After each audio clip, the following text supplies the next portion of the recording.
begin with, how much I wish that I was there in person, but thanks to the technology, I am there already with you. I wish Fox and Mandal Little Hill Foundation and Batra Hospital all the very best. I am glad that they have come up with very timely conference on ethics. Now, ethics is something which is very subjective, and ethics can never be described what ethics is all about. And especially when we talk about a profession in healthcare, the doctors, the nurses, the paramedical staff, and the last person who even cleans the floor, they are all part of a big, huge healthcare system.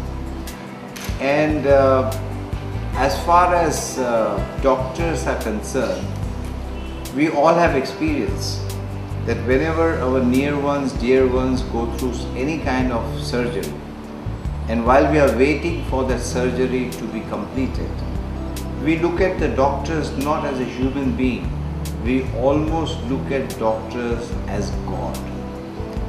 And at that point in time, very honestly, the doctors are before gods as well.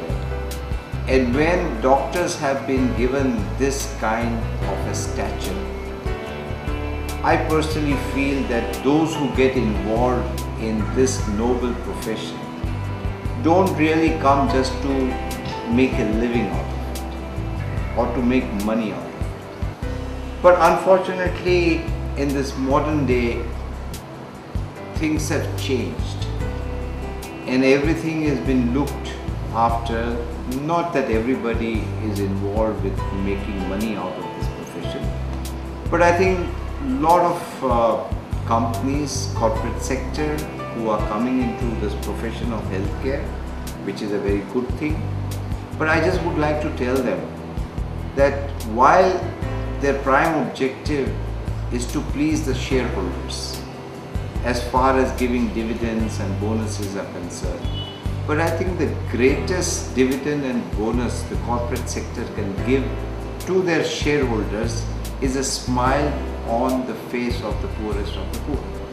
And this is where a big question of ethics comes. While I understand the corporate sector cannot survive without making profit out of whatever activity they are doing, there is nothing wrong in it. But there has to be some kind of a line drawn.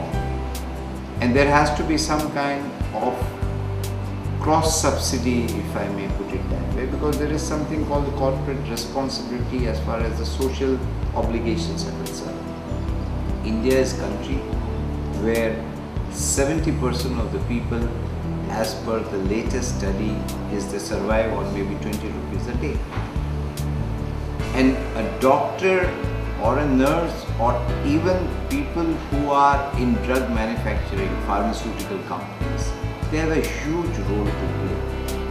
While one can really make money in many different ways, I'm talking about money professionally, transparently, and in a way which is very noble. This is the noblest of all the noble professions. I think a doctor's job is even more difficult than the job of a priest or a saint or a preacher, because this is almost 24 hours job. And those who come to this profession, I have attended many of the commencement or convocation ceremonies where doctors are given degrees, and they have to take an oath. And if one reads that oath, it means all they are saying that from today we are born again. It means once we are born out of the womb of our mother, but today we are born again in sense that we are dedicating our lives to the society. But unfortunately that's not happening. And I think this is where we have got to talk in terms of ethics. And who can talk in terms of ethics? Only those who have lived a life of value. It becomes very easy to preach, but preaching becomes much more meaningful if that preaching is based out of practice. Here comes the example of Gandhiji. Gandhiji always used to preach whatever he could practice. Unless and until he has experienced that to himself, he would not preach. So ethics, when we talk about, it really involves lot of parameters. And I don't really need to preach. You people are all educated. You people have dedicated your lives. And I just wish that the healthcare system in India especially reaches out to the poorest of the poor. What today we have is 20% of the expenditure comes out of government. It is 80% of the healthcare system which comes out of the private sector. But unfortunately, this 80% is again stuck to the 20% of the urban people. Now that itself is a question, is how ethical is that? That itself is, if I may say so, very unethical. And it cannot be just left to the government agencies.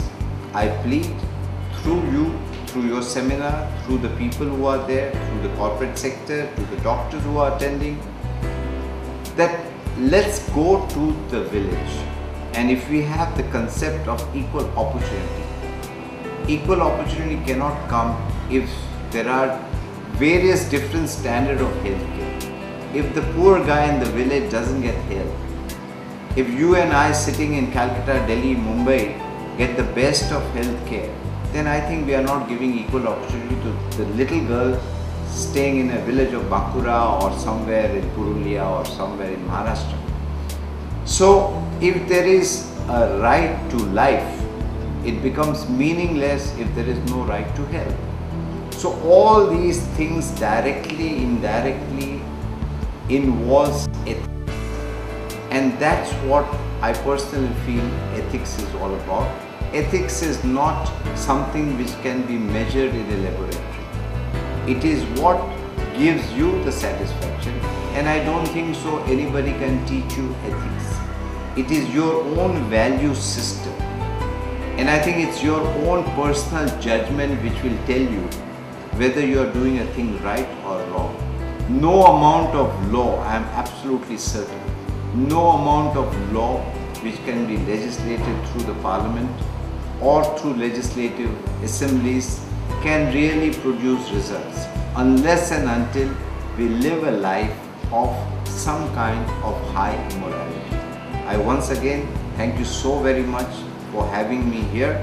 I wish I could have been physically present with all of you and interacted, but I'm sure we'll get much more opportunity next time. And again, I'm sure this is going to bring a lot of fruitful deliberations which will again help people out in the entire country and especially the poorest of the poor. I wish you all the very best. Thank you. Jai Hind.